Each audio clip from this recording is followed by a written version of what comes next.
Hey guys, good morning. I'm answering another question that was sent to me.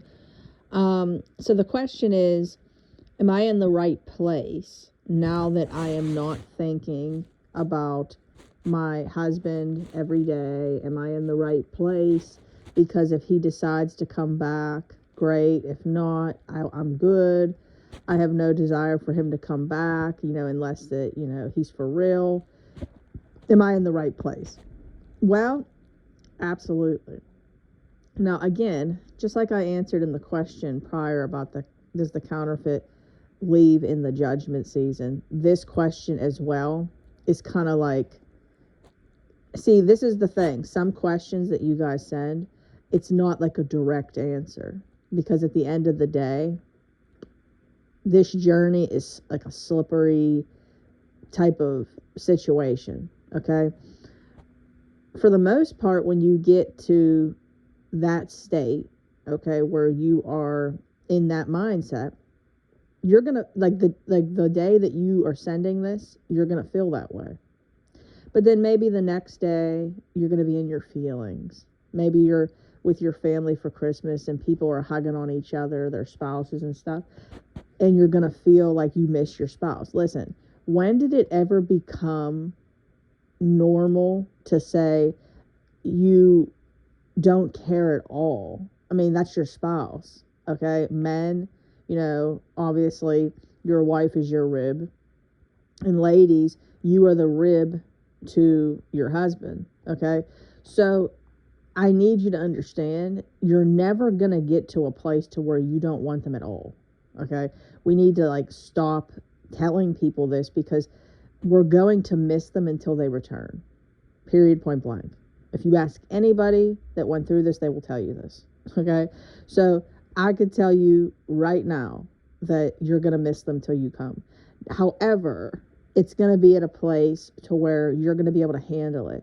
You're going to be so happy with God to where you almost lose track of days. So instead of thinking we're going to be restored by Christmas, or we're going to be restored by Easter, we're going to be restored by January of 2020, or I'm giving you examples here. It's going to be just like, when it happens, it happens. Okay, it's going to happen. You're so sure when it's going to happen, but you're not really looking anymore for when it's going to happen. But you're going to get days where you're so low. Do not let anybody tell you otherwise. And then you're going to get days where you're so strong. You're like, God, we got this. So it's going to be one of those things to, again, it's like a slippery thing. It's slippery. So again, double-mindedness creeps in for standards, just like it does prodigals. So we need to be aware of this. Quit listening to so many people that are telling you things like you shouldn't miss them at all and stuff. Now, here's the thing. I will never, ever negatively talk about anybody else that has a ministry or people that are giving advice. However, this is where discernment is so important, guys. You got to have discernment, because, for instance, not every word out on the media is for you, okay? So I know right now, most of you are probably listening to every marriage-related YouTube video.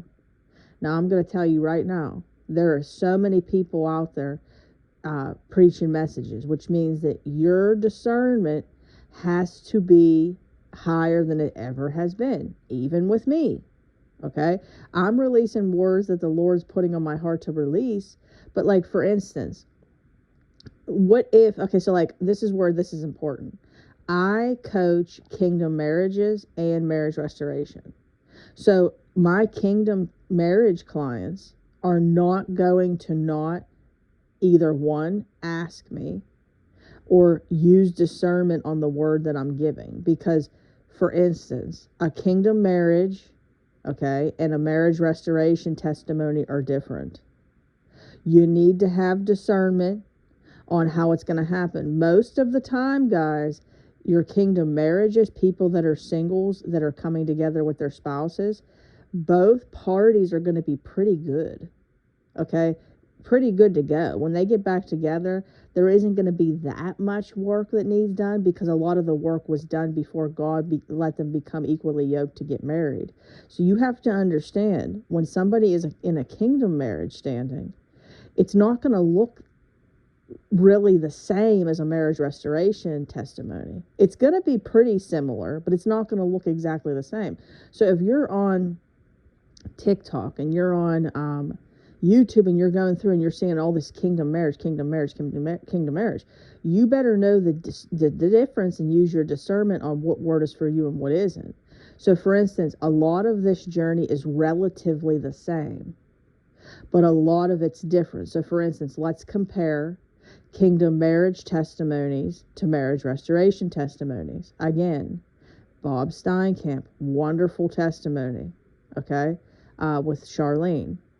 Theirs was real messy when they got back together, and most marriage restoration testimonies are very messy. Then you take kingdom marriages. They're married in a day. They get back together and they're married in a day, equally yoked, and they're spreading the gospel. Notice how those two are different, okay?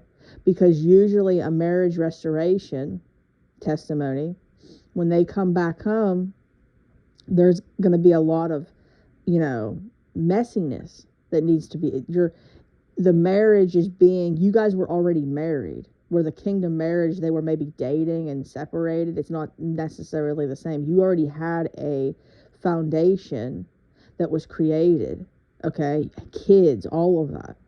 So then you have to kind of go back and everything has to be uprooted and recreated because the marriage was built on the wrong foundation before. So like I said, this is a messy thing. So if there's no discernment, and this got sidetracked, but if there's no discernment on words that are being given, this is where the scripture, hope deferred can make the heart sick, being one. Or like, so for instance, let's say you're somebody that, because I have a lot of standards that this happens to. They thought that it was going to look a certain way. So when their spouse comes back, they thought it was going to look like some of these kingdom marriage testimonies that they're seeing. Okay. And if you're doing that, this is where like I told you, you have to have discernment. This is where we could be very heartbroken. So again, you got to test the spirit, know what word is for you, what is it. I teach both, but as you know, I made sure I specified again right now what the differences are, okay, of typically of what takes place. And I follow tons of testimonies of kingdom marriages that are beautiful, where they literally get together, they're married, they're out preaching the gospel, they're like a power couple because God prepped them a little bit differently. The journey was the same, but he prepped them differently to where they are like good to go. Then with these marriage restoration couples, some of them that you see, they came back, it was messy, and they were like maneuvering around, and they usually say it takes about 4 years to get to a really good place. And I know myself that it's messy. It's very messy. And if you're looking for it to look a certain way, guys, I'm telling you right now, you are going to be disappointed. But this is why you got me to cheer you on. Just please use discernment. Now, to summarize this question that we got off topic, I want to make sure I say that you're going to miss them until they return. Do not let anybody tell you that that's not true. You're going to miss them until they return. You're going to long for them, okay? But you're going to have good days, and then you're going to have bad days. That's the rest of your life. Even when they are back, you're going to have good days and bad days. We're going to have good days and bad days until we leave this earth to go be with Jesus, because Satan is the ruler of this world, okay? So why wouldn't we? Like Jesus says in The Chosen, there's going to be breaking of bones and all that, okay? Hearts will be broken until we get to our real kingdom. So don't let anybody tell you differently, okay? Jesus is my best friend. He's my ride or die. I will go hard for Jesus. I will do whatever he tells me to do. But at the end of the day, I still love my family. I love my husband. I love my son. And I'm going to tell you right now, guys, I would do it. This is how you really know, okay? So I'm in a difficult spot, okay? I have family that we all live at the same place, the same premises. Like, we live, I guess you could say, I don't know, 10, 15 minutes apart from everybody. 10, 15 minutes. and then some maybe 20 max. So we're fairly close in the same area. Well, one thing I ask myself all the time to remind myself is, if God told me to pick up and move out of state, would I do it? And the answer is yes. But can I sit here and say that I would not, like, I guess you could say, have a broken heart as I did it? My mom being a widow, my noonie being a widow, my family being very divided and broken up over all these deaths, my brother in the condition that he's in. I would do it in a heartbeat, no questions asked, even though I would miss them daily and my heart would break daily. But I would do it. Whatever he told me to do, I would do. I'm telling you, I would do whatever he told me to do. Would it be easy? No, absolutely not. But I know I would do it. He is my best friend, my life, my everything. But this is where you have to know the difference. No questions asked, I would do it. No questions asked is he first place. But for me to sit here and say that I wouldn't miss them and I wouldn't long for them on the daily. I long for my dad. I long for my nanny. The holidays are here. I long for them, okay? Every day. And they're not coming back.